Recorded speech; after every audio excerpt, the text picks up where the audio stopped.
तो सबसे बड़ा सवाल यही है कि अगर मान लीजिए किसी को प्यून में आपको प्यून बनना है तो आपको उसके लिए इंटरव्यू देना पड़ेगा कि नहीं देना पड़ेगा, क्या उसमें भी पीटी और मेंस होगा, उसका सिलेबस क्या रहने वाला है, नोटिफिकेशन कब आएगा, एज क्या रहेगा, सारी बातें चलिए ध्यान से देखिएगा, कहीं छूट जाएगा बीच में। यहाँ पे देखिए जो 25 को लेटर जारी किया गया था इसमें तीनों का जिक्र किया गया, क्लर्क का भी, स्टेनोग्राफर का भी, प्यून का भी। 1673 यहाँ पे लिखा गया रिस्पेक्टिव सैंक्शन पोस्ट, मतलब कि ये सारे के सारे स्वीकृत पद हैं। इसका मतलब होता है स्वीकृत, मतलब कि स्वीकार कर लिया गया है कि ये सारे के सारे आएंगे। अब इसका नोटिफिकेशन कब आएगा और प्यून के पद के लिए ये क्या सिलेबस रहने वाला है, सारी चीज़ें प्री होगा कि नहीं होगा, क्या चीज़, चलिए जान लेते हैं। अब इसमें देखिए समस्या ये है ना कि इसमें 10 से 15 लाख लोग अप्लाई करेंगे, 8,000 टोटल वैकेंसी आने वाली है। नोटिफिकेशन आएगा तो सब कुछ और क्लियर हो जाएगा, लेकिन फिर भी एक संभावित जो है 2016 को देखते हुए अगर हम देखें तो यहाँ पे 8,000 जो वैकेंसी आने वाली है, लगभग 14, 15, 16 लाख लोग इसमें अप्लाई करेंगे। तो इतने सारे लोग जब अप्लाई करेंगे तो डायरेक्टली इनका मेरिट निकाल देना ये थोड़ा सा बहुत डिफ़िकल्ट होता है, क्योंकि इसमें छटनी जब तक नहीं होगा तब तक जो दिक्कत होता है इनको करने में। क्योंकि एक बार में मान लीजिए 5 लाख लोग इसमें अप्लाई किए प्यून के लिए, तो 5 लाख लोगों का डायरेक्ट ले करके और तुरंत उसी पे मेरिट निकालना थोड़ा सा मुश्किल रहता है इन लोगों के लिए। इसीलिए क्या करते हैं कि मेंस भी रख देते हैं इसमें। तो ये मुझे जहाँ तक लगता है इसमें भी मेंस होगा, क्योंकि क्लर्क में जब हो रहा है, स्टेनोग्राफर में हो रहा है, तो इसमें भी होगा ही होगा। तो ये प्री का, क्योंकि सबका सेम सिलेबस। अब ये जो मैं बता रहा हूँ आपको, देखिए ये आपका हिंदी का इसमें रहने वाला है, प्यून के सिलेबस में ये हिंदी का आपका रहने वाला, इसी तरह के इसमें पूछे जाएंगे। जैसे कि पूछ देगा कि त्रिभुवन में कौन सा समास है, ऐसे करके अलंकार से शब्द पूछ देगा, पर्यायवाची, अव्यय से, स्पर्श व्यंजन, अंतस्थ व्यंजन है, ये सब जितने भी आप देख रहे हैं ये ग्रामर है। और हिंदी क्या है, ये भी ग्रामर है। जैसे इंग्लिश ग्रामर में होता है ना present tense, past tense, future tense, इसी तरह से इसमें भी होता है। तो ये ग्रामर ही ज़्यादातर पूछता है, कोई कहानी वगैरह नहीं आपसे पूछता है, इसमें ग्रामर ही पूछता है। और इंग्लिश वगैरह जैसे कि सब्जेक्टिव जिसमें दिया था क्लर्क में, तो उसमें तो ऐसे भी पूछ रहा है, सुनने में आ रहा है कि इसमें आप सब्जेक्टिव लेंगे तो ऐसे वगैरह तो पूछेंगे ही। इसमें भी आपको कुछ निबंध वगैरह लिखने के लिए पूछ देंगे। इंग्लिश में सब्जेक्टिव है, लिखना है। ऑब्जेक्टिव तो हो गया, आप मान लीजिए 1-1 नंबर का है ना, सब्जेक्टिव हो गया, लिखना है उसमें, तो उसमें एशे वगैरह भी पूछ देते हैं, इसमें भी पूछेंगे। निबंध वगैरह लिखने का कला आपके अंदर होना चाहिए। तो 10 गुना परीक्षा में बैठेंगे, क्योंकि देखिए यहाँ पे पहले लोग क्या करते थे, 10 गुना का मतलब समझ रहे हैं, जितना सीट है उसका 10 गुना। अब जैसे कि यहाँ पे आपका दिखा रहा हूँ मैं, यहाँ देखिए यहाँ पे सीट कितना है, टोटल सीट यहाँ पे क्लर्क का 4,000 है। तो 4,000 तो समझिए कि यहाँ पे मेंस के लिए आपको 40,000 लोग सीट 40,000 लोग क्या करेंगे, बैठेंगे आपको मेंस में। यहाँ पे लगभग 15,000 लोग बैठेंगे। और यहाँ पे इंग्लिश को ये देखिए प्यून के पद में भी आपको 16,000 लोग लगभग यहाँ पे बैठने वाले हैं मेंस में आपको, ठीक है। तो ये तो एक ही में हो जाएगा आपका जो प्रीलिम्स होगा। तो ये तो देखिए अब डिपेंड करता है नोटिफिकेशन पर, सीधी सी बात है, समझ जाइए। नोटिफिकेशन में अगर ये जिक्र कर दिया गया कि आज जो एग्ज़ाम होगा केवल उन्हीं लोगों को होगा जो प्यून के पद के लिए अप्लाई किए हैं, क्योंकि इसमें यह भी जिक्र किया गया कि आप अलग अलग पदों के लिए अप्लाई कर सकते हैं। शायद मुझे जहाँ तक सुनने में आया कि अगर अलग अलग पदों के लिए अप्लाई कर सकते हैं, तो अलग अलग पदों के लिए अगर करते हैं, अगर ये नोटिफिकेशन में इसका जिक्र रहता है, फिर ये तो देखिए मेंस का है, ठीक है, ये आपका क्लर्क का मेंस का है और स्टेनोग्राफर का। तो यह अलग अलग पदों के लिए अगर अप्लाई करने के लिए दे देता है, तो प्यून के पद के लिए जितने लोग अप्लाई किए हैं उनके लिए अलग से एग्जाम ले ले, हो सकता है मे बी उनका सिलेबस अलग रहे, ये उनके ऊपर डिपेंड करता है। लेकिन प्री करने के बाद मेंस लेगा ही लेगा, क्योंकि इसमें इंटरव्यू भी है, इंटरव्यू का भी जिक्र किया गया। और संभवतः आपका जो एज है 18 से 42 तक ये लोग रखेंगे। और सैलरी वगैरह की अगर बात की जाए दोस्तों, यहाँ पे ये साक्षात्कार हो गया। साक्षात्कार में दोस्तों पिछली बार सुने थे कि एक डिक्शनरी लेकर के बैठ गए थे, और जो साक्षात्कार करने वाले हैं, तो जो लड़के निकले थे साक्षात्कार दे करके, वो बोल रहे थे 2016 की हम बात कर रहे हैं, कि वो डिक्शनरी लेके बैठे थे और उसमें से पूछ रहे थे, कुछ मीनिंग भी पूछ रहे थे, जो क्लर्क वगैरह स्टेनोग्राफर का जो था उसमें, और कुछ कंप्यूटर से रिलेटेड सवाल भी वहाँ पे पूछे जा रहे थे।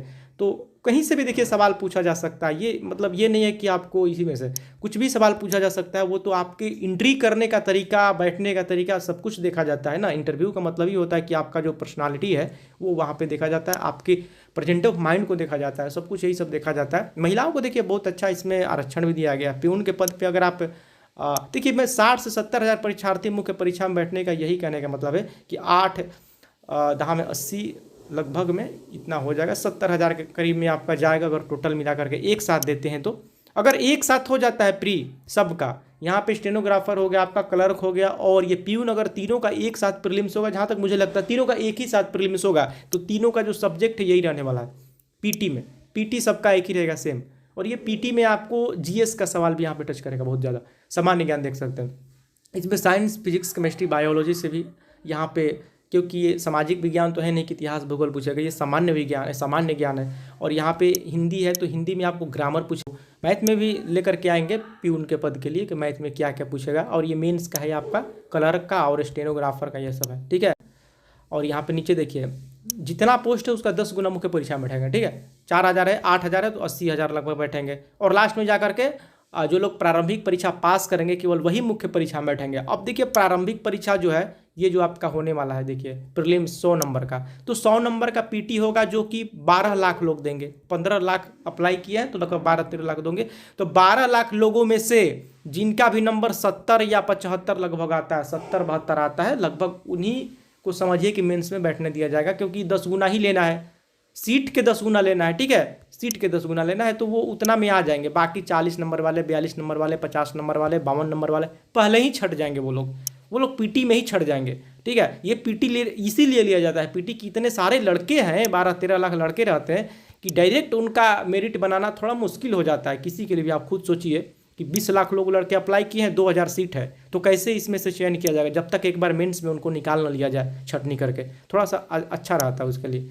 अब यहाँ पे प्यून के सिलेबस में हिंदी का सिलेबस यही रहने वाला, ठीक है। अगली बार लेके आएंगे इसमें कि मैथ में क्या क्या पूछेगा आपसे। और ये आपका रहेगा मेंस की अगर हम बात करें, मेंस और पीटी दोनों में लगभग, क्योंकि ये 10th बेसिस है, ठीक है। प्री तो सबके लिए है तो प्री में ये पूछेगा ही पूछेगा, हिंदी सबके लिए, लेकिन मेंस में भी आपका प्यून का यही पूछने वाला है।